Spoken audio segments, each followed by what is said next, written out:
morning, good afternoon, good evening all. It's Bear here. And I'd like to welcome you to my YouTube channel, aboxwithnolid. A channel I'm creating not only to just bring awareness to the day-to-day realities trauma creates, but I really want to get into the understandings around the mechanics behind it all, so that we can build ways of healing and supporting ourselves to build a better quality of life. Now, this is a little follow-on from the last video when I was talking about natural pathways and around attachment. I want to go into a little bit more detail on just one component of them to further that understanding. Because as I've said in previous videos, getting those aha moments that I now get it are really, really important when we're looking at understanding how we can heal trauma. And that, of course, is if we look at our attachment to our mother, either positive or negative. And if we look at a more positive example than that again, when a mother holds her infant, her nervous system, her emotional systems, her pheromones, her endocrine systems connect. We know that if a mother is connected to a child emotionally, like there's not the postpartum depression, there's not these things that our modern way of living have created that cause a lot of problems. But if a mother is bonded with the latch on, the belly crawl, the first feeding, and she herself was safe during the pregnancy and so forth, she can be in another room and she will know if the child is safe or not. She will know if the child's happy or not. She will instinctively understand each and every cry and each and every sound, what it means. That is that bond that I'm talking about. That is that connection between a biological mother and her infant. And when the father comes into the mix, into the room, how the mother responds, the child feels and knows how secure he is to be around in his part of the mix. So whoever the mother attaches to the most, the infant will put into that role of father in the male sense in the biological male sense of the word. So if the mother is closer to her father, the child's grandparent, that male, that grandfather, will have a more of an influence pathway on that infant and that child as it grows up than its own father, if you start to get what I mean. Everything feeds off how, in the first 3 to 6 months, everything feeds off what the mother feels. And this pathway only works when it's your biological mother. This does not work in foster care or adoption. There are different pathways that are far more complex, far more layered, and take a lot longer when you're looking at those scenarios. And if you go to the adoption videos on this channel, I go into a lot more detail on this. And I will do in up-and-coming videos.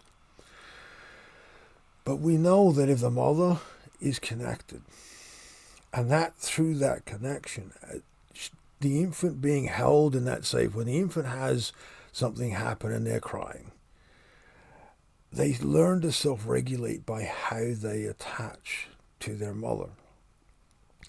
And then if the mother feels warm and safe when the father's there, the infant will do the same. The infant will attach to the father.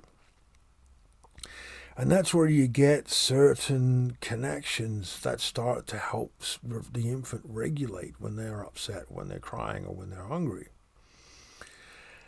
That is the pathway that I find is the most observable and easy to learn from when we're looking at how we can find natural pathways to assimilate new information to help us grow and heal, to help build that base.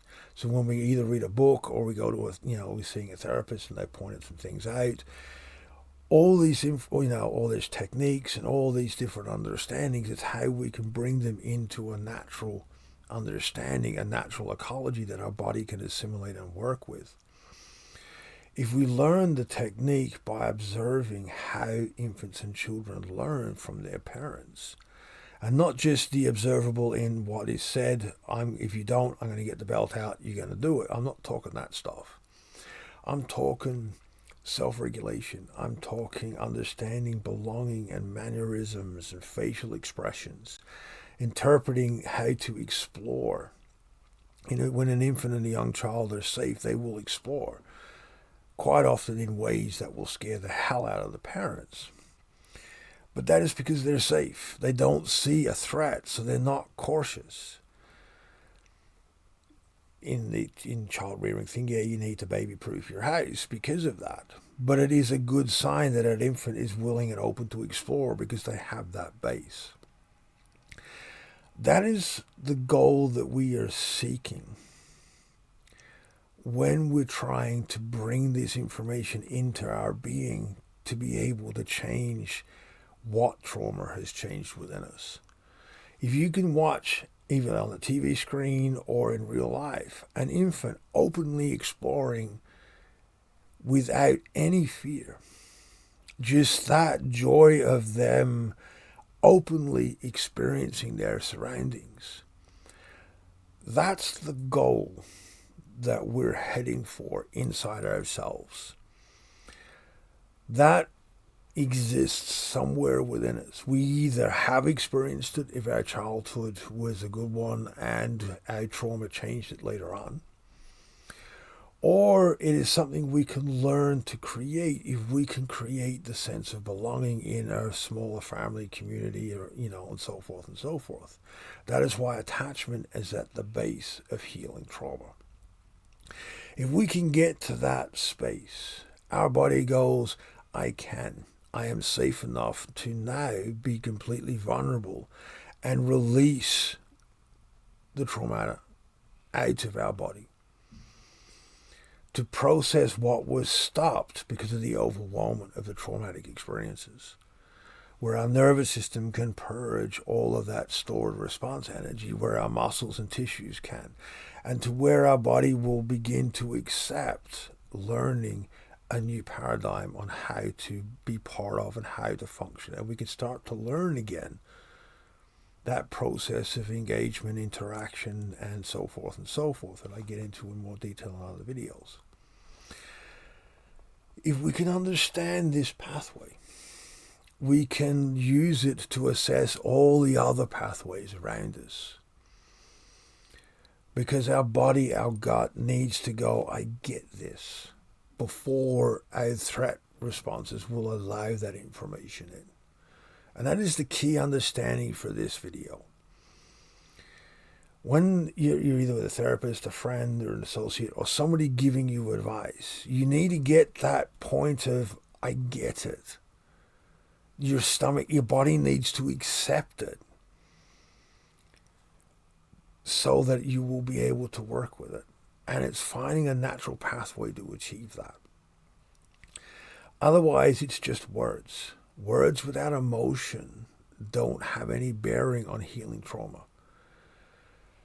And if we enforce these words, whether we're in a situation like in a lot of areas of mental health, particularly psychiatry, what they do is they force the assimilation as much as possible, and they use medications to make the person compliant. That's not healing trauma. That is enforcing a survival state to the point of compliance. It is doing no benefit other than compliance in the person, in the patient. And that to me it is a vile thing to witness. And in the committee work and all the things I've done in my past, I've seen a lot of it. It is a vile thing to do to a person, regardless of their state of being and regardless of how aggressive they are. If we understand the structures that create the issues that are going on and how their brain is structured, we can work with them in ways where they are still people. Getting slightly off subject, but as I said, if we try to force the information in, our body will fight it. If we can create a natural way where we go, yeah, I get that. That makes sense to me. I really get that. Your body has started that process of assimilating it. And what I find the most common way to achieve this is if we share an emotional connection. And we can work with the emotions being projected by the person giving this information to where they can help support us through that. This information is a threat to, I understand. I understand what you're saying. Yes, it makes sense. I get it now. It's a aha moment. I get it. When you get to that, you can start to work with it. And that, as I said, is the point of this video. I'm trying to get you guys to value your own selves enough to go, well, keep asking questions until you get that aha moment. Until you go, Neil, I understand what you're meaning and how that relates to me now. I'm not just going to be told to follow your instructions. And it's not my fault that your instructions don't work. I need to get that rapport. That is a natural way of learning. Where you respect the person that is giving the information, they respect you, and you titrate. Because that is a form of healing attachment. You are creating this process to get the information to make sense. I hope this video makes sense to you guys. Make it as natural as possible, and it will benefit you. As always, I love you guys' comment and feedback. Please be mindful. Please be safe. Please be respectful. And I'll see you all next time. Hope.